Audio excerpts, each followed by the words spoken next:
7장 6장 7절에서 13절입니다.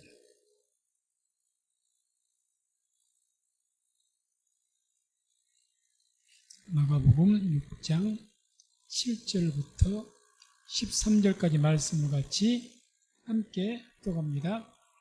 12 제자를 부르사 둘씩 보내시며 더러운 귀신을 제어하는 권세를 주시고 명하시되 여행을 위하여 지팡이 외에는 양식이나 주머니나 전대의 돈이나 아무것도 가지지 말며 신만 신고 두벌업도 입지 말라 하시고 또 가라사대 어디서든지 네 집에 들어가거든 그곳을 떠나기까지 거기 유하라.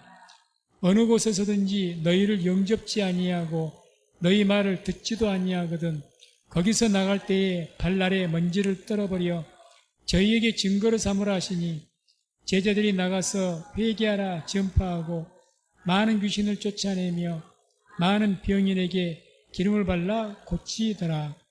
아멘.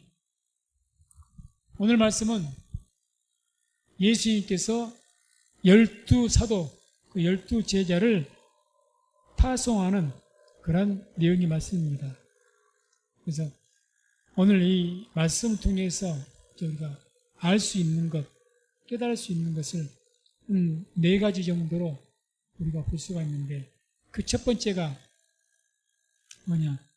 복음은 보냄을 받은 자를 통해서 전파된다는 겁니다.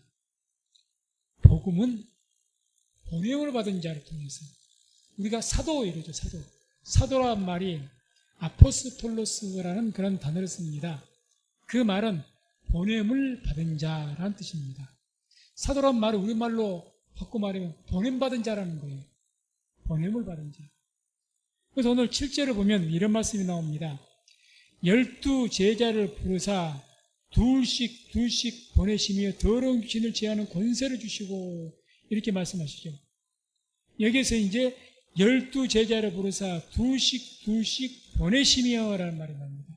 이 보내시며 이 말씀이 아포스텔레이예요. 사도란 말이 아포스톨로스라면 이 보내시며 이 동사는 아포스텔레인 이렇게 말합니다. 다시 말해서 그 어떤 의미냐? 보내기는 보내는데 사적으로 보내는 것이 아니라 공식적으로 보낸다는 의미를 가지고 있습니다. 우리나라에서 대통령이 외국에 특사를 보낸다고 그러죠. 특사. 대통령이 어떤 의사를 전달하기 위해서. 그게 특사죠. 그게 성경으로 말한다면 사도입니다. 사도. 대통령에게로부터 보냄받은 자입니다. 그 공식적인 보냄받은 거예요. 공식적으로. 그 말은 무슨 말이냐? 공식적으로 보냈다는 것은 그 권위가, 보낸 사람의 권위가 그 사람에게 있다는 이야기입니다. 대통령 특사는 어떤 권위가 있습니까? 그 나라에 갔을 때 특사가 가서 저기 미국에 갔습니다. 그 미국에서 이 대통령 특사는 어떤 권위를 가지고 가느냐? 우리나라의 대통령의 권위를 가지고 갑니다. 그에 합당한 예우를 받아야 돼요. 주님께서 공식적으로 사도들을 보내셨습니다. 누구의 권위로 보낸 겁니까? 예수님이 권위로 보내신 거예요. 권위로. 그게 곧 사도입니다. 이렇게 주님께서 보냄받은 자를 통해서 복음이 전파되는 거예요. 복음이 전파된다. 우리가 전파된다니 단순히 전파된 게 아니라 성경의 이 본뜻은 선포하다는 뜻을 갖고 있습니다. 선포한다. 그게 공식적인 선포예요. 대통령의 명을 통해서 공포를 하죠. 나라에. 옛날 조선시대 같으면 왕이 어명을 내린 겁니다. 그래서 공포하는 거예요. 공포. 이게 전파라는 단어의 본뜻입니다. 그러니까 전파라는 것은 단순히 이 이야기를 저 사람에게 전해준다 이 뜻이 아니에요. 공식적으로 선포한다는 겁니다. 그래서 주일 예배 때마다 목회자가 단상에서 이렇게 말씀을 예배 때 말씀을 전하는 것은 항상 제가 말씀을 선포한다고 그러죠. 선포하는 겁니다. 누구의 이름으로? 예수님의 이름으로 선포하는 거죠. 누가 그럴 자격이 있습니까? 보냄받은 자가 자격이 있습니다. 아무나 선포, 아무나 특사가 됩니까? 안 돼요. 요즘은 특사라고 그러면 이 조선시대는 사신이다 있어요. 사신. 왕의 사신들. 아무나 사신입니까? 아니죠. 오늘날도 복음을 아무나 선포는 못합니다. 기름 부음 받아야 되고 성직으로 임명을 받아야 됩니다. 공식적으로. 그게 이제 오늘날은 목사의 안수를 받는 거죠. 사도의 전승을 따라서 오늘날의 목사들이 사도의 그 길을 따라서 그 흐름을 따라 쫓아서 목사님들 다 안수를 받고 예배를 인도하고 말씀을 선포하는 거예요. 누구의 이름으로? 예수님의 이름으로. 다시 말하면 예수님의 권위를 가지고. 그래서 이와 같이 복음은 누구를 통해서 선포되어지느냐? 보냄받은 자입니다. 보냄받은 자 통해서. 그래서 주님께서는 이렇게 보내시기 위해서 주님의 제자들을 사도들을 부르시고 처음에 그들을 훈련시켰죠. 마가복음 3장 13절 15절 보면 이런 말씀이 나옵니다. 13절에서 15절까지 3장 함께 말씀 함께 합독합니다.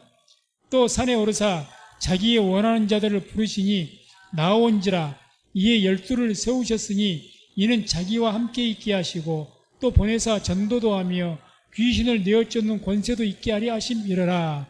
아멘. 주님께서 12사도를 세우셨는데 그 세우신 이유가 뭡니까? 주님과 함께 있게 하시면서 훈련시켜서 뭘 하기 위해서? 전도하게 하기 위해서, 복음 전파하게 하기 위해서. 그러기 위해서 주님께서 이 사도들을 데리고 다니시면서 훈련을 시킨 거죠. 훈련시킨 겁니다. 오늘날 목회자들도 그냥 기름 부음 받는 것이 아닙니다. 최소한 신학교 4년, 대학원 2년, 6년의 과정을 거쳐야 되고 그 6년의 과정을 다해서 이수라면 또 2년 기간을 통해서 목회 경력을 쌓아야 그 다음에 안수를 줍니다. 그게 순수한 횟수로만 따진다면 8년이 지나가야 됩니다. 8년. 그래야 비로소 그것도 이제 목사 안수는 어떻게 받느냐? 총이라는 곳에서 이번에 목사 고시를 또 치러야 돼요. 목사 고시에서 합격을 해야 됩니다. 그것이 합격을 하고 다 통과가 돼서 또 면접을 통해서 이게 다 통과가 돼서 살아가게 되면 이 지방이라는 곳을 살아가게 되면 지방에서 총회에다 성신을 합니다. 이분이 이번에 모두 목사의 과정을 통과했습니다. 그러니 총회에서 이제 검토하시고 총회에서 이 목사를 결정을 해 주십시오. 허락합니다. 그냥 바로 되는 것이 아니에요. 거의 총회라는 곳에 전국에서 모이는 모든 목사님들이 모이는 것이 총회 목사님들입니다. 큰 교단은 몇천 명씩 모이고 지원 가면 천몇백 명, 큰 교단은 몇천 명씩 모이죠. 저희 교단은 그리 크지 않기 때문에 1000명이 좀 못 됩니다만 모여가지고 그 목사님들 어느 광주 지방에 어느 전도사가 이제 목사 안수를 받아갖고 합격했다고 올라오면은 그래서 이제 임원들이 먼저 총회 임원들이나 이름들이 먼저 목사 고시위원회에서 그분의 서류를 검토하고 이상이 있는지 없는지 그렇게 합니다. 그래서 총회 회의에 딱 결의가 붙여져요. 그래서 누구누구 이번에 이렇게 여러 사람이 올라오죠. 수십 명, 많을 때는 수백 명도 막 이렇게 목사 후보자님 쭉 올라옵니다. 각 지방별로. 전국에서 올라오니까. 그래 그분들을 보고 만약에 총회에서 어떤 한 분이라도 단 한 분이라도 손을 들고 있고 저 김요셉이라는 목사 나 저 사람 안다고. 저 사람 아는데 옛날에 어떤 나쁜 짓을 했던 사람이라고. 만약에 누가 브레이크를 딱 걸어버리면 바로 그냥 탈락합니다. 바로 탈락이에요. 또 우리 교단 같은 경우는 다른 교단하고 또 다른 것이 우리가 만약에 이분이 조사를 해봤더니 전도사 임명 그 목회를 시작하면서 신학교 전도사 임명 받은 이후에 이혼한 경력이 있다고 합니다. 이러면 바로 탈락입니다. 이혼한 경력이 없어야 됩니다. 범죄 경력 없어야 됩니다. 그게 만약에 서류에 의해서 조사해보니 그런 결과가 나왔더라. 전과의 기록이 있더라. 이혼하는 기록이 있더라. 또 누가 저 사람 이런 나쁜 짓을 했어요. 고발자가 있다. 그럼 그 자리에서 바로 빠꾸당합니다. 까다로워요. 까다롭습니다. 그래서 아무튼 그런 과정을 통해서 되어지는 거죠. 예수님의 사도도 마찬가지입니다. 주님과 함께 약 3년 반을 훈련을 받았어요. 3년 반에. 항상 주인과 함께 먹고 마시면서 훈련받아. 그러고 나서 세움받고 파송을 한 겁니다. 파송을 했죠. 그래서 이분들이 이제 뭘 전파했는가요? 그게 이제 오늘 본문의 12절이죠. 12절. 제자들이 나가서 회개하라 전파하고, 드디어 회개하라, 우리가 복음을 믿어라 전파한 거죠. 회개의 복음 전파한 거죠. 예수님 믿으라는 이야기죠. 누구의 권위를 가지고? 예수님의 권위를 가지고. 말라기, 우리가 구약 성경 보면 말라기 성경이 있죠. 구약 성경이 최고 마지막 성경이죠. 이 말라기라는 것은 말라기 선지자의 이름이에요. 이름. 이 말라기라는 분이 하나님의 감동으로 기록을 했다 해서 말라기서 이렇게 말합니다. 이 말라기라는 구약 시대의 마지막 선지자 이후에 예수님이 오시기까지 400년 동안 선지자가 없었습니다. 하나님 말씀이 없었어요. 그래서 이 400년의 기간, 말라기 선지자를 끝으로 해서 말라기 선지자가 마지막으로 하나님 말씀 전하고 기록도 하나님 말씀을 전하는 자가 없었어요. 아무도 안 전했습니다. 400년간 그래서 암흑시기라고 그래요. 암흑시기. 그것이 딱 끝나고 난 뒤에 예수님이 탄생하셨습니다. 400년. 그러니까 하나님 말씀이 없었다는 것은 400년간 회개의 복음이 없었다는 거예요. 하나님 말씀이 선포되고 그 말씀에서 깨닫고 회개하고 하나님께 용서를 받고 이게 있어야 하는데 400년 그런 말씀이 없는 거예요.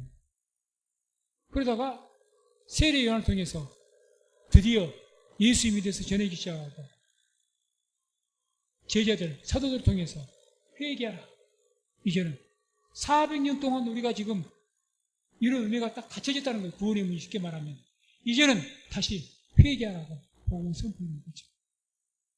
그게 누구의 이름으로? 예수님의 이름으로. 이제는 주의 이름으로 너희가 그 권유로 이야기한 거죠. 회개하라.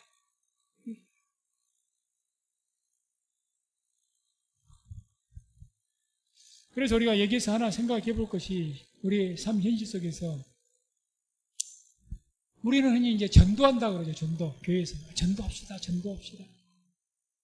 전도한다는 의미는 성경의 본 뜻은 선포한다는 이야기입니다. 실질적인 선포는 성도님들이 한 것이 아니라 목회자가 선포하는 겁니다. 그러면 교회에서 전도하는 말은 언제나 성경적인 뜻대로 원칙대로 이야기한다면 전도한다는 말을 안 하고 인도한다고 이야기합니다. 인도한다. 어떻게 교회로 인도한다는 거예요. 다른 사람에게 우리 교회 갑시다. 예수님 믿으세요. 교회 갑시다. 이렇게 교회 인도. 그래서 교회로 인도해서 뭘 듣게 하는 거예요? 복음 선포를 듣게 하기 위해서. 복음 선포는 목회자가 보냄받은 자가 복음을 선포하고 왜? 보냄받은 자에게 예수님의 권위가 거기에 있거든요. 거기서 복음이 선포되어지고 성도님들이 하는 것은 정확하게 말하면 교회로 인도를 해야 되는 거예요. 왜? 교회에서 복음이 선포되니까 교회에서 그 복음을 듣게 하기 위해서 인도를 하는 겁니다. 그래서 우리가 뭐 전도합시다, 전도 이렇게 말을 사용해도 상관없지만 그 본 의미는 알고 사용을 해야 됩니다. 그래서 오늘날도 아무나 교회에서 복음 선포 못하게 해요. 신학교를 다니든지 졸업을 해서 최소한 전도사 임명을 받았든지 그래야 되는 겁니다. 뭐 특별하게 목사님이 교회 안에서 집사님일지라도 이분을 뭐 오랫동안 신앙생활하고 우리도 믿음이 탁월하니까 한두 번은 이렇게 뭐 주일학 교사라든가 세울 수 그 교회 안에서만 하는 겁니다. 다른 교회 가서 그렇게 하면 큰일 나요. 큰일 납니다. 우리 교회에서만 그것이 허용되는 것이지 공식적이 아니니까 임시적으로 목사님이 그냥 허용을 한 거죠. 다른 교회 설치 허락 안 해요. 허락 안 씁니다. 그래서 우리 교회에서 주일학교 교사다 다른 교회 가면 또 주일학교 교사님은 또 다시 받아야 돼요. 받아야 됩니다. 아무튼 중요한 것은 여기서 어떤 거 우리가 알아야 되냐. 복음이라는 것은 선포가 돼야 돼요. 선포라는 그 공식적인 선포라니까요. 예수님이 권위를 가지고 공식적인 선포가 되어져야 거기에 주의 이름의 능력이 임하게 되는 겁니다. 권위가 있는 거예요. 아니 누군가가 와서 내가 와서 누구 왕의 말을 내가 전했다고 합시다. 알고 봤더니 왕이 보낸 적이 없네. 실질적으로는. 옛날에 암행어사가 가짜 암행어사가 있었잖아요. 암행어사 마패 없으면서 순간 권위가 떨어지는 거죠. 하나님이 인정하지 않는, 왕이 인정하지 않는 암행어사가 어디가 있어요? 그래서 복음의 선포는 반드시 보냄받은 자를 통해 선포된다는 거. 이걸 먼저 우리가 알아야 됩니다. 두 번째는 때문에 복음 전하는 자들에게 권세를 주신 겁니다. 왜? 보냄받은 자들에게만 선포가 되니까 이 보냄받은 자에게 예수의 이름의 권세를 그게 부여하는 거죠. 그래서 보냄받은 자들에게 선포가 됩니다. 7절을 보면 7절 하반절을 보면 더러운 귀신을 제어하는 권세를 주시고 그랬죠. 반드시 주님께서는 복음의 증인들을 보내실 때에 권세를 주시고 소개합니다. 왜? 복음을 전파하기 위해서 아무에게나 복음을 전파하라고 하지 않습니다. 막 예수님께서 많은 사람들에게 말씀하시면서 너희 모두가 복음을 전파하라 이렇게 말하지 않아요.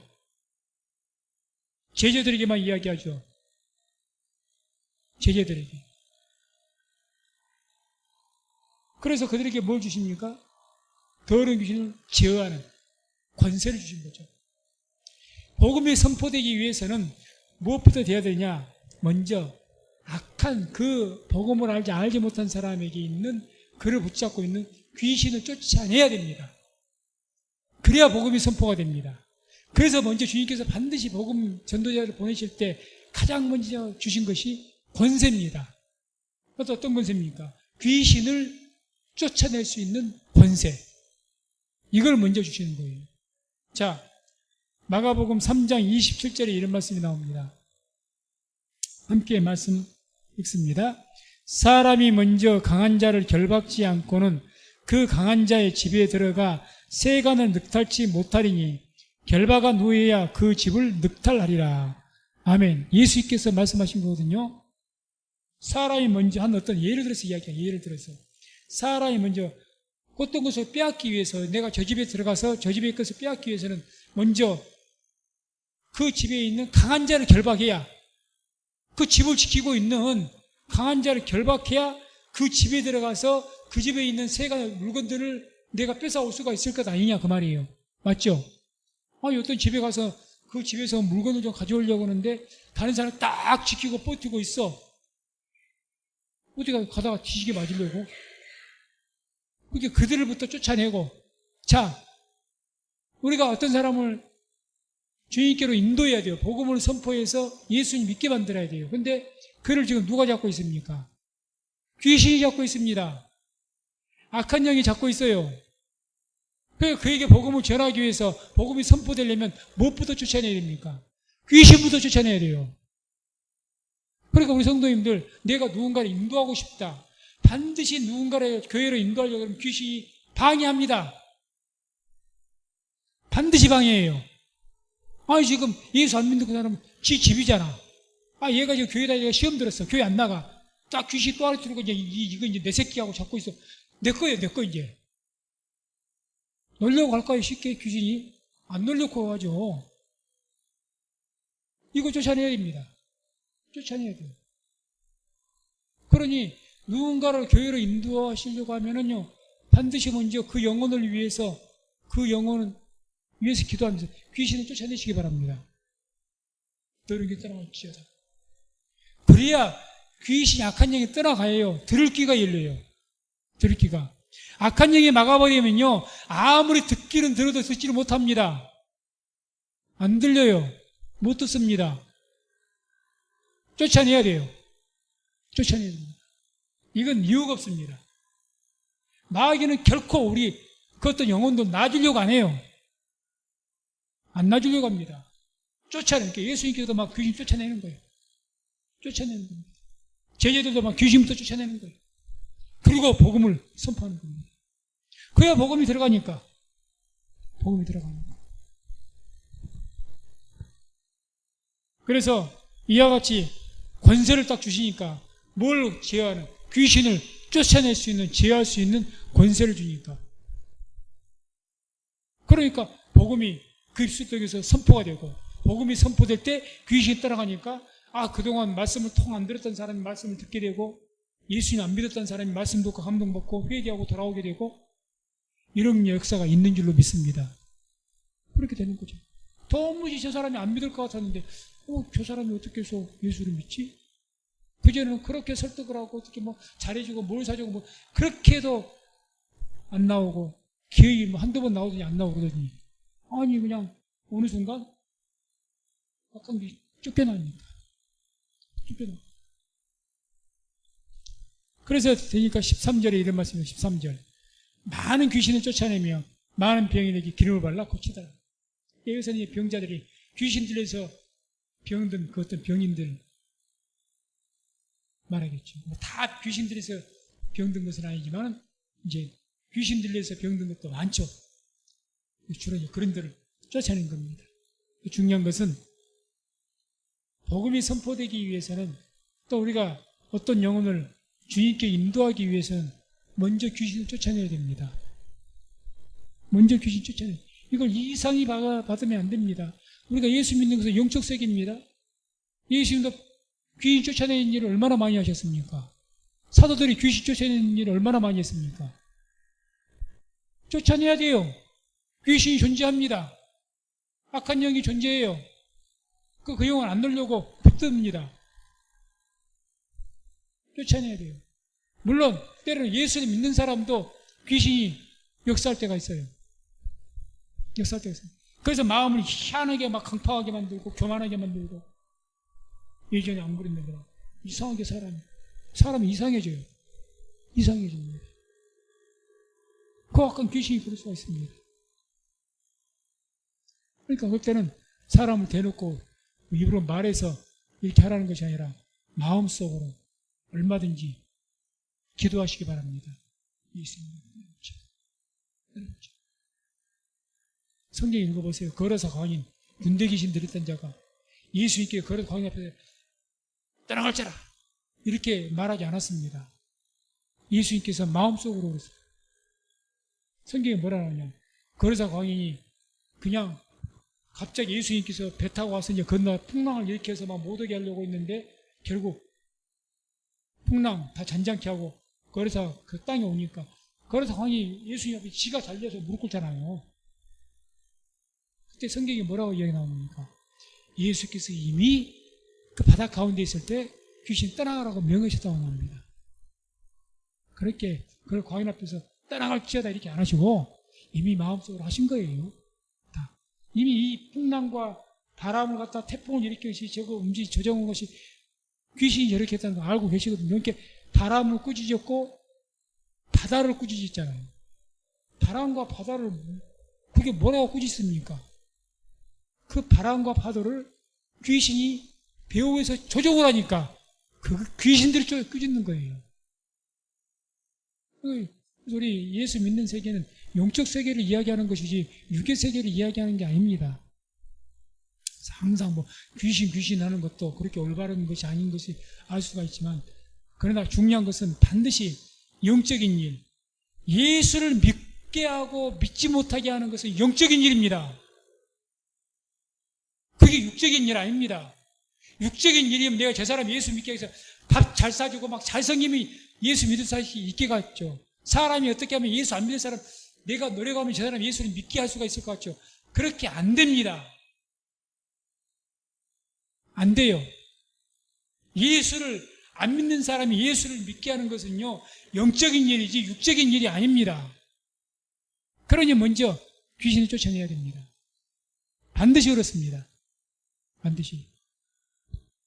우리 믿음의 세계는 내게 믿음이 주어졌을 때 내 믿음을 약화시키고 내 믿음을 흔들고, 이게 다 영적인 일입니다. 영적인 일이에요. 누가 내 믿음 흔들려고 하겠습니까? 사단이 그러죠. 사단이. 특별히 사람이 내가 너 믿으면 흔들 거야. 그럴 사람 없어요. 사단이 그럽니다. 사단이. 계속 귀신을 쫓아내야 되죠. 그 다음에 세 번째로 오늘 말씀을 통해 깨달을 수 있는 것이 복음을 전하는 자의 삶은 주께서 책임진다는 겁니다. 복음을 전하는 자. 주님께 책임지신다는 거죠. 그게 오늘 8절과 10절까지의 말씀이 나옵니다. 8절에 10절 같이 말씀을 함께 합독합니다. 명하시되 여행을 위하여 지팡이 외에는 양식이나 주머니나 전대의 돈이나 아무것도 가지지 말며 신만 신고 두벌옷도 입지 말라 하시고 또 가라사대 어디서든지 네 집에 들어가거든 그곳을 떠나기까지 거기 유하라. 아멘. 지금 주님께서 둘씩 12명의 제자니까 6팀이겠죠. 그렇게 해서 전도하러 복음을 전하러 지금 선포하러 보내셨어요. 그리고 명령하십니다. 뭐라고 명령하십니까? 지팡이 위에는 양식이나 주머니. 양식 우리가 먹을 양식, 떡이나 요즘은 쌀이나 이런 거 가지고 다녀 밥 먹을 거 아니요. 이제 나그네처럼 돌아다녀야 되니까. 그런데 주머니에 전대에 돈이나 돈 가지고 다니지 말고 아무것도 가지지 말고 신만 신고 두 벌옷도 입지 말아라. 한 벌 그냥 다녀라. 그리고 또 뭐라 합니까? 어디서든지 네 집에 들어가든 그곳을 떠나기까지 거기 유하라. 이렇게 말씀합니다. 이게 이제 좀 더 마태복음 10장 9절 11절에는 이 동일한 내용이 또 나오는데 마태복음 10장 9절 11절에 보면 좀 더 상세하게 나옵니다. 함께 말씀을 함께 읽습니다. 너희 전대에 금이나 은이나 동이나 가지지 말고 여행을 위하여 주머니나 두벌 옷이나 신이나 지팡이를 가지지 말라. 이는 일꾼이 저 먹을 것 받는 것이 마땅함이니라. 아무 성이나 초원에 들어가든지 그 중에 합당한 자를 찾아내어 너희 떠나기까지 거기서 머물라. 아멘. 이게 대체 무슨 말씀일까요? 복음을 오늘날 목회자죠. 복음을 선포하는 자들, 보냄받은 자들은 절대 돈 가지고 다니지 말아라. 어디 다닐 때. 먹을 것도 가지고 다니지 말아라. 옷도 두 벌옷은 챙기지 말아라.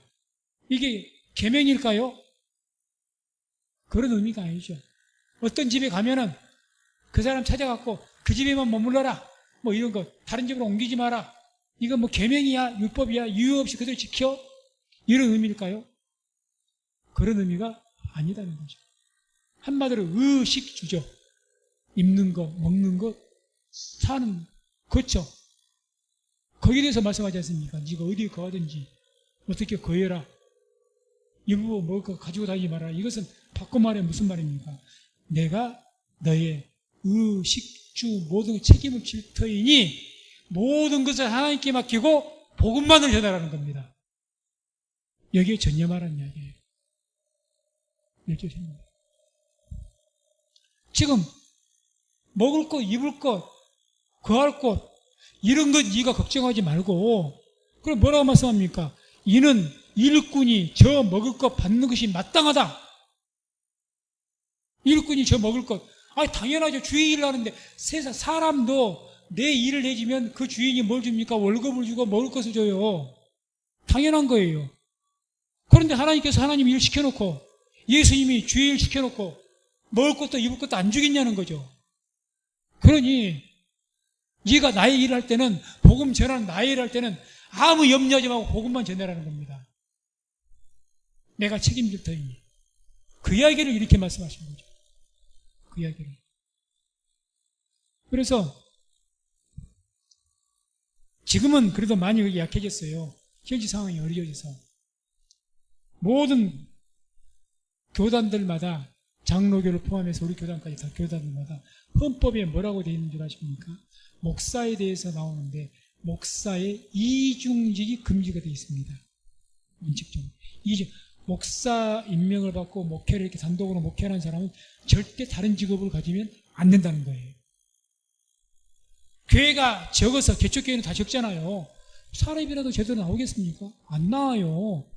속된 말로 먹고 살 길이 없어. 목사가. 그래도 법적으로는 어떻게 되어 있습니까? 목사가 다른 직장 가지면 안 되는 거예요. 그걸 갖게 되면 헌법을 위배하게 되는 거예요. 교단 헌법을.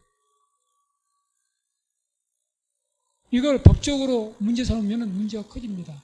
그래서 요즘에 국민일보에서 하도 교회가 다들 힘들고 거의 한국교회 뭐 60, 70%가 자립이 못했다고 합니까? 자립이 못했다는 것은 목회자에게 온전한 사례비나 목회 사례비를 줘도 뭐 쉽게 말하면 충분히 먹고 살 만큼 해드리고 교회의 어떤 재정도 운영도 부족하지 않고 이게 이제 자립이라고 그러거든요. 자립. 그래서 아무 도움 안 받고도 될 수 있는 아무 부족함이 없는 이게 자립이 되지 못한 한국교회가 70%가 넘었어요. 70%. 10개 교회에서 7개. 우리 교회 같은 경우는 그 선상이 있습니다. 선상이. 그렇게 그러다 보니까 이제 더 어려운 교회들. 이분들은 그래서 어떤 목사님이 가장 많이 한국교회 현실이 가장 많이 이중직을 하시는 것이 그 뭡니까? 택시 운전하신다는 거예요. 또 다른 일도 다 하시고 자기 업을 가지시고 그래서 각 교단마다 머리가 이제 골머리가 아픈 거야. 헌법에는 있기 때문에 이것을 법적으로 이제 문제가 심각해지는 거죠. 한국교회 70% 목사들 다 헌법을 어겼는데. 그래서 최근에 1년이 안 됐습니다. 합동교단이 통합측교단인가 자문고 거기에서 이것에 대해서 유예를 준 거예요. 유예를. 현실적으로 지금 어쩔 수가 없다. 목회 전념하라고 교단 헌법의 정신은 그런 것을 다른 일에 쏟아서 주의를 갖다 온전히 하지 못하고 그렇게 하지 말고 목회에 전념하기 위해서 이중직을 금지를 시켰는데 이제는 워낙에 생활이 어렵다 보니까 목회에 전념보다 목회를 못하게 생겼거든요. 할 수가 없는 상황이거든요. 그러니 이걸 법적으로만 강조했다가는 이 한국교회가 큰일 난다. 그러니 이제 헌법에 대해서 융통성을 발휘하는 거죠. 그래서 이중직을 허용한 겁니다. 뭐 단서 조항이 있죠. 자립이 안 된 경우에는. 그런 법이 있는 이유가 목적이 뭡니까? 오직 하나님 믿고 복음만 전하라는 거예요. 이렇게 순수하게 그렇게 해야 맞죠? 맞습니다. 저도 목회하면서 이중직을 할 위기가 있었습니다. 결국 하질 않았지만 하나님 은혜로 너무너무 힘들었을 때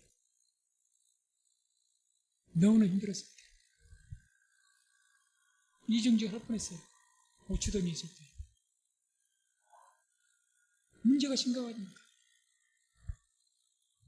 그러다가 뭐 기도 가운데 하나님께서 깨닫게 하셔서 나름대로 이중직을 갖겠다고 이력서도 내고 하나님께 다 막으셔가지고 기도 가운데 하나님께서 이 문제는 네가 해결할래? 내가 해결해 주랴? 뭐 그런 음성이 들린 거예요. 네가 해결하려면 해결해. 내가 해결해 주기를 원하면 당연히 주님께 해결해 주기를 원하죠. 그 기도 응답받고 아예 그뒤부터는 찾을 생각을 안 했습니다. 그렇죠. 저도 할 뻔했습니다. 은혜로 끝까지 안 하게 됐지만. 그래서 사도행전 6장 1절에서 4절 보면 목회자가 말씀 전하는 일과 기도, 주의 일에 전념하지 못하면 문제가 생긴다는 그런 내용이 나옵니다. 사도행전 6장 1절 4절 같이 읽습니다. 그때에 제자가 더 많아졌는데 헬라파 유대인들이 자기의 과부들이 그 매일 구제에 빠짐으로 히브리파 사람을 원망한데 12사도가 모든 제자를 불러 이르되 우리가 하나님의 말씀을 제쳐 넣고 공개를 일삼는 것이 마땅치 아니하니 형제들아 너희 가운데서 성령과 지혜가 충만하여 칭찬 듣는 사람 7을 택하라. 우리가 이 일을 저희에게 맡기고 우리는 기도하는 것과 말씀 전하는 것을 전무하리라. 아멘. 교회가 사도행전 초대교회 때 얼마나 교회가 많이 성장했습니까? 5,000명, 3,000명이 회개했잖아요. 최소 수만 명이 되는 교회예요. 그런 교회가 이제 커지니까 뭔 일이 바빠졌냐. 교회 성도들이 많은데 대신에 가난한 사람도 많아요. 과부들도 많고 고아도 많고 그럴 것 아닙니까? 가난한 시대니까. 그러다 보니까 이제 교회에서 모르니까 헌금 들어온 곳에서 이제 구제헌금으로 막 어려운 사람들 도와주는 일들이 굉장히 많아지는 거예요. 어려운 사람들 많다 보니까. 근데 이 일을 누가 주도해서 한 겁니까? 처음에는 사도들이 주도를 해요. 사도들이. 목사님들이. 그렇게 주도를 했는데 뭐 문제가 딱 터져버렸느냐? 아니, 교회가 싸움이 생긴 거예요. 뭔 싸움이냐? 헬라파하고 유대파, 유대인들 성도들이 있고 이방인들 성도가 있을 것 아닙니까? 그러니까 이 두 성도를 이제 두 성도 섞인 거예요. 쉽게 말하면. 그런데 아니 유대인 성도들 다 이제 예수 믿는 사람들 예초부터 유대인들이 강세니까 세니까 거기에 힘이 더 있으니까 사도들이 다 유대인들이잖아요. 세니까 유대인들 과부들에게만 더 구제헌금이 많이 나가는 거야. 이방인들이 더 숫자는 더 많을 것 같은데 이방인들이 가난한 사람도 많고 과부도 많은데 거기는 구제헌금이 더 적게 나가는 거야. 그러니 헬라파에 있는 과부들이 서운하겠습니까? 안 서운하겠습니까? 시험 들죠. 이러다 보니까 싸움이 난 거예요. 교회가. 그 이야기입니다. 지금. 이 교회가 심각한 문제이죠. 성도들이 대그룹이 지금 양쪽에 싸움 난 것 아닙니까? 큰일 나면 교회가 쪼개지게 생기는 거예요. 잘못하면 박살나게 생기는 거예요. 이것을 겪고 비로소 베드로와 사도들이 깜짝 놀라서 회개하고 깨닫습니다. 그래서 뭐라고 회개한 겁니까? 이제 우리가 이런 구제하는 일이나 교회 행정의 일이나 이런 일들은 우리가 하지 않겠다. 그래서 이것을 전담해서 하기 위해서 7명의 집사를 세우겠다는 거예요. 그게 오늘날 집사의 유래입니다. 처음으로. 그 7 집사를, 그래서 믿음과 성령이 충만한 사람들 7을 너희가 이제 선출해라. 선거한 거예요. 인정을 받아요. 성도들에게 저 사람 믿음이 참 성실해. 인정받는 사람들을 오늘날 선거하잖아요. 안수 집사는 선거하잖아요. 다 선거한 거예요. 선지 7명 딱 세워놓고 이들에게 뭘 다 맡긴 겁니까? 교회 이런 구제 일, 이런 행정적인 모든 교회 다른 운영하는 모든 일들은 전부 이 교회 직분자들에게 다 맡겨버린 겁니다. 그리고 사도들은 뭘 했다는 겁니까? 우리는 말씀 전하는 것과 기도하는 것에 전무하겠다. 올인하겠다는 거예요. 거기다가. 그 뒤에 교회가 평안해진 줄을 믿습니다. 맞는 거죠. 바로 그겁니다. 그러니까 주님께서 복음을 전파하고 보냄받은 자들은요, 그 주님께서 보내시는 사명에만 올인해야 됩니다. 그래야 문제가 없어져요. 그래서 오늘날 많은 목사님들이 제가 보기 안타까운 것은 막 사회운동한다 그러고 어떤 분들은 구제한다 그러고 뭐 한다 그러고 막 여러 가지 교회에서 복음 전하고 기도하는 일 위에 다른 일들을 많이 하는 목사님들 제가 참 많이 봤거든요. 그건 옳지 않죠. 옳지 않습니다. 그거 구제하는 일이 됐든지 사회운동하든 그건 말씀으로 잘 가르쳐서 성도님들이 하게끔 해줘야 돼요. 그런데 성도님들이 해야 됩니다. 구제, 사회운동하는 것 성도님들이 해야 돼요. 개혁적인 이 나라가 잘못되면 개혁하고 머리띠 두르고 때로는 정치도 성도들이 해야 되고 그런 일을 성도들이 주의 말씀대로 올바르게 할수록 그것을 해주는 사람이 말씀과 기도로 가르치고 뒤에서 해줄 사람이 목회자거든요. 목사가 직접 뛰면 안 되는 거예요. 목사는 뭐에만 전념해야 된다고요? 말씀과 기도하는 일에. 말씀과 기도하는 일. 그렇게 하라고 지금 주님께서는 다 맡기고 너희 의식주는 다 맡기고 나한테 하면 내가 해결 다 맡기고 너는 뭔만 해라? 복음 선포하는 일만 전념해라는 거죠. 저도 항상 그런 어떤 주님의 뜻을 알기 때문에 그렇게 올인하기 위해서 나름대로 예를 쓰고 있는 겁니다. 그럼 네 번째로 오늘 말씀 통해서 깨달을 수 있는 것, 네 번째. 복음이란 택한 백성이 된다는 겁니다. 복음. 우리 복음. 누구든지 오시오. 다 믿으시오. 그냥 다 들으면 다 복음 듣고 다 믿을 줄 알지만 안 그렇습니다. 지난 성탄절에도 제가 예배 때 잠깐 그런 말씀 드렸습니다만, 청함받은 자는 많되 택함을 입은 자는 적으니라. 다 복음을 듣는다고 다 믿습니까? 얼마나 좋겠습니까? 그러면 안 그래요. 오늘날 시대가 악하니까 그런 것이 아니라 사도행전 초대교회 때도 그랬습니다. 그래요. 사도행전 13장 48절입니다. 함께 말씀 합독합니다. 이방인들이 듣고 기뻐하여 하나님의 말씀을 찬송하며 영생을 주시기로 작정된 자는 다 믿더라. 아멘. 이 말씀 잘 보세요. 영생을 주시기로 누구? 작정된 자입니다. 예정된 자. 하나님의 택하심을 입고 작정되고 예정된 자는 복음을 듣고 다 믿더라는 거예요. 다 믿습니다. 누가 믿는다는 거예요? 작정되고 예정된 자가 믿는 겁니다. 아무나 아닙니다. 우리가 모르기 때문에, 누가 하나님의 작정된 자를 모르기 때문에 누구든지 죄의 복음을 들으라고 이야기를 하지만 결국 그 복음은 누가 듣게 되느냐? 작정된 자입니다. 예정된 자.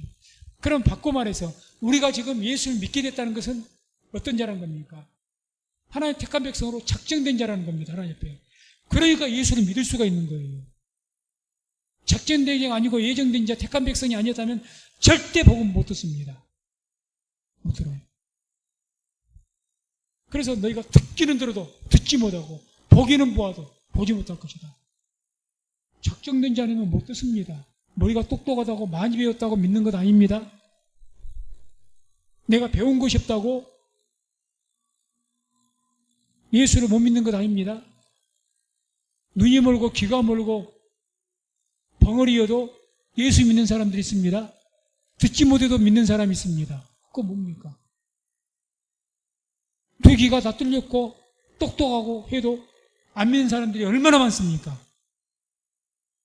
그렇게 말을 전해도 작정된 자. 그래서 사도행전 14장 3절 4절에 보면은 이런 내용이 나옵니다. 또 말씀을 함께 읽습니다. 두 사도가 오래 있어 주를 힘입어 담대히 말하니 주께서 저희 손으로 표적과 기사를 행하게 하여 주사 자기 은혜의 말씀을 증거하시니 그 성내 무리가 나뉘어 유대인을 쫓는 자도 있고 두 사도를 쫓는 자도 있는지라. 아멘. 자, 이고니온이라는 성읍이 있었는데 그 성에서 사도들이 복음을 전한 거예요. 바울이 복음을 전했는데, 자 보세요. 여기서 두 사도 바울과 실라가 이제 복음을 전했는데 어떻게 했을까요? 3절 한번 자세히 보세요. 3절 두 사도가 오래 있어 주를 힘입어 담대히 말하니, 하나님을 힘입어서 오늘 같으면 성령으로 충만해서 하나님의 말씀을 선포했다는 겁니다. 그랬더니 주께서 저희 손으로 표적과 기사를 행하게 하여 주사 자기 은혜의 말씀을 증거하시니, 그러니까 하나님의 영으로 충만해서 하나님의 말씀을 복음을 선포했고 거기에 뭐까지 나타났습니까? 기사와 이적까지 나타난 거예요. 그러면 그랬는데 결과는 어떻습니까? 유대인을 쫓는 자도 있고 사도들을 쫓는 자도 있고, 유대인 쫓는 자는 하나님 안 믿는 사람들이에요. 나눠져 버린 겁니다. 아니, 지금 복음 전하는 것에가 문제가 있습니까? 전혀 문제 없어요. 하나님의 성령 충만해서 복음을 전했습니다. 그게 뭐까지 나타났습니까? 기사와 이적까지 나타나고 있습니다. 그런데도 불구하고 믿는 사람이 있고 안 믿는 사람이 있다는 거죠. 똑같은 기적을 봤습니다. 똑같은 복음을 들었습니다. 누구는 믿고 누구는 안 믿어요. 이게 오늘날 세상이 악해서 그런 것이 아니라는 이야기죠. 아니, 표적까지 나타났는데 하나님의 성령 충만해서 복음 전하고 그 이상 어떻게 전합니까? 다시 한번 14장 3절 보세요. 두 사도가 오래 있었답니다. 그것도 한 번, 두 번 전했다는 것이 아니에요. 지금 오래 있어서 며칠, 몇 날, 몇 달 있었는지 모르겠지만 그 성읍에 오래 있어 주를 힘입어서 하나님의 영을 힘입어서 담대히 말했다는 거죠. 담대히. 그랬더니 주께서 저희 손으로 표적과 기사를 행하게 하여 주사. 표적과 기사가 나타났어요. 그래서 자기 은혜의 말씀, 복음 말씀을 증거하게 하셨다는 거예요. 그럼에도 불구하고 믿는 사람이 있고 안 믿는 사람이 있더라는 거죠. 이게 어떤 조합입니까? 유대인을 쫓는 자들은 하나님 그래도 안 믿는 사람들 멍청해서 안 믿었을까요? 귀가 멀어서 안 믿었을까요? 아닙니다. 아니에요. 오늘날 복음을 그렇게 듣고 들어도 안 믿는 사람, 그분이 바보라서 안 믿는 것이 아닙니다. 둘 중에 하나입니다. 지금 현재 악한 영이 가로막고 있든지 택한 백성이 아니든지 책정된 지가 아니든지 둘 중에 하나예요. 지금 악한 영이 가로막아서 쫓아내야 듣게 되는 거니까. 악한 영이 가로막아서 못 들을 수도 있죠.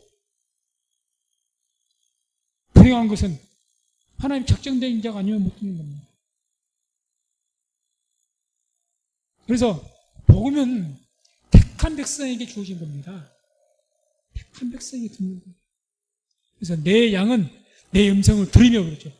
다른 양이 못 듣습니다. 요한복음 10장 보세요. 내 양은 나의 음성을 들으며 나를 따른다고 되어 있습니다. 그러나 다른 양들은 자기 주인의 음성이 아니므로 다 떠나간다고 했어요. 내 양이란 내 양. 택한 백성. 마태복음 1장 21절에도 아들을 낳으리니 이름을 예수라 하라. 이는 그가 자기 백성을 저희 죄에서 구원하자입니다. 자기 백성. 예수님이 누구의 구원자라고요? 자기 백성입니다. 하나님의 택한 백성을 구원할 자입니다.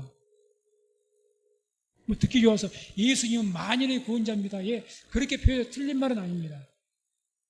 보다 더 성경적으로 정확한 말은요, 자기 백성을 저희 죄에서 구원할 자입니다. 자기 백성. 하나님의 백성이에요. 택한 백성. 예수님 누구를 위해서 오신 겁니까? 자기 백성을 구원하기 위해 이 땅에 오셨고 십자가에서 죽으신 겁니다. 그게 성경의 그렇지입니다. 그래서 우리가 오늘 말씀 통해서 알 수 있는 건 네 번째, 복음은 택한 백성이 듣게 된다는 겁니다.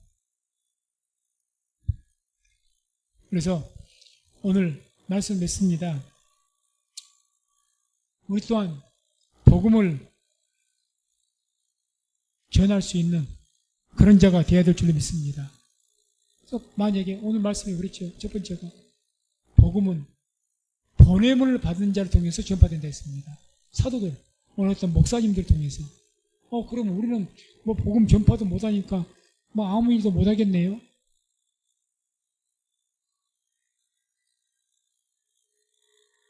마가복음 1장 2절에서 4절 보면 세례 요한 이야기가 나옵니다.